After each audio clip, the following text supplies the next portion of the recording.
जी sir, हमारे पास like अगर मान लीजिए कि सवाल में ये दिया हुआ है कि एक आपके पास सॉलिड स्फीयर की जगह पर आपके पास बेसिकली हॉलो स्फीयर है और उसको हम लोगों ने रखा है एक सफिशियंटली तो रफ सरफेस पर रखा है, right sir, is it true? और उसके सेंटर ऑफ मास को एक्स से हम लोगों ने बेसिकली जो डिस्प्लेस कर तो छोड़ दिया, तो हमें बताना है तो find the time period of the oscillations. Again जब हम लोग रिलीज करेंगे तो वी भी जीरो होगा और ओमेगा भी जीरो होगा, तो V equal to omega R है, जीरो बराबर जीरो है। तो अब सिर्फ स्टैटिक फ्रिक्शन फोर्स अपने आप को ऐसे एडजस्ट करेगा ताकि A is equal to alpha R हो जाए।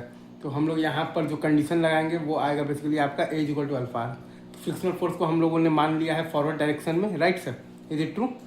फॉरवर्ड डायरेक्शन में मान लिया है फ्रिक्शनल फोर्स को, और अब उसका वैल्यू निकाल लेंगे। अगर वो वैल्यू आ गया है बेसिकली पॉजिटिव आ गया है, मतलब कि हमने जो माना था वो सही है, फ्रिक्शन फोर्स का डायरेक्शन फॉरवर्ड है। और अगर बेसिकली वो वैल्यू निगेटिव आ गया, मतलब कि हमने जो माना था वो बेसिकली तो गलत है, असल डायरेक्शन उसका उल्टा है।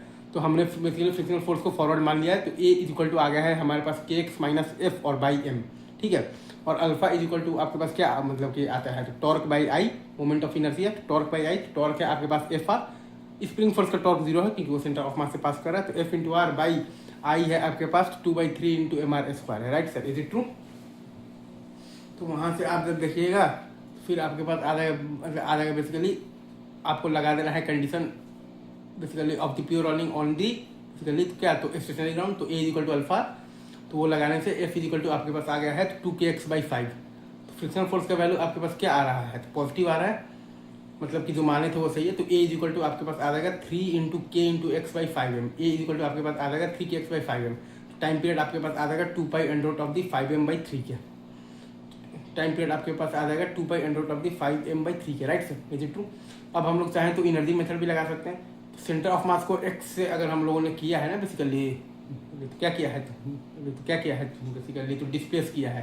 तो सेंटर ऑफ मास को एक्स से डिस्प्लेस किया है, तो स्प्रिंग भी चूंकि आपका सेंटर ऑफ मास से ही जुड़ा हुआ है, तो स्प्रिंग में भी एलोंगेशन आपके पास एक्स ही आएगा। तो स्प्रिंग का इलास्टिक पोटेंशियल एनर्जी है आपके पास half into K into X square, ये सही है। अच्छा, अब ये चूंकि pure rolling on the stationary ground है, तो v इज इक्वल टू आपके पास तो क्या है बेसिकली ओमेगा आर है, राइट। प्योर रोलिंग ऑन दी मतलब कि ऑन दी स्टेशनरी ग्राउंड है, तो v इज इक्वल टू आपके पास है बेसिकली ओमेगा आर है, तो हाफ इंटू 2/। अच्छा, और आप ये भी जानते हैं कि सिस्टम का बेसिकली तो विथ रिस्पेक्ट टू ग्राउंड होता है आपके पास system with respect to centre of mass, और प्लस होता है आपके पास बेसिकली सेंटर ऑफ मास का with respect to ground. Again मैं फिर से बोल रहा हूँ, सिस्टम का विथ रिस्पेक्ट टू ग्राउंड होता है आपके पास सिस्टम का with respect to centre of mass, और प्लस होता है आपके पास सेंटर ऑफ मास का with respect to ground. Again last बोल रहा हूँ, सिस्टम का विथ रिस्पेक्ट टू ग्राउंड बराबर आता है सिस्टम का with respect to centre of mass, और प्लस आता है आपके पास सेंटर ऑफ मास का विथ रिस्पेक्ट टू ग्राउंड। तो वही कॉन्सेप्ट यहाँ पर लगा दिए हैं। तो सिस्टम का मतलब भाई सेंटर ऑफ मास के रिस्पेक्ट में आ जाएगा half into 2/3 into M R square into omega square, omega की जगह पर आपके पास आ जाएगा तो v/r, और प्लस आपके पास आ जाएगा सेंटर ऑफ मास का with respect to ground half M B square. दोनों को जोड़ दिए हैं तो हमारे पास आ गया है 5/6 इंटू एम बी स्क्वायर। दोनों को जोड़ने से हमारे मतलब ये तो हमारे पास तो क्या आ गया है 5/6 इंटू हमारे पास आ गया है M B square, right sir, is to spring का इलास्टिक पोटेंशियल एनर्जी, और प्लस ये है आपके पास हॉलो स्फीयर का जो आपके पास टोटल आपके पास क्या है तो काइनेटिक एनर्जी, स्प्रिंग का इलास्टिक पोटेंशियल एनर्जी और प्लस है आपके पास हॉलो स्फीयर का टोटल काइनेटिक एनर्जी बराबर है आपके पास कांस्टेंट। अब हमने मार दिया है बेसिकली, तो क्या मार दिया है, तो डिफरेंशिएट कर दिया है, तो ये बराबर 0, तो वहां से ये बराबर आपके पास आ गया है 3kx बाई आ गया है आपके पास 5m आ गया है, right sir, is it true? ये बराबर आपके पास आ गया है minus of the 3kx/5m। T आपके पास टाइम पीरियड आपके पास आ जाएगा 2π√5m/3 के।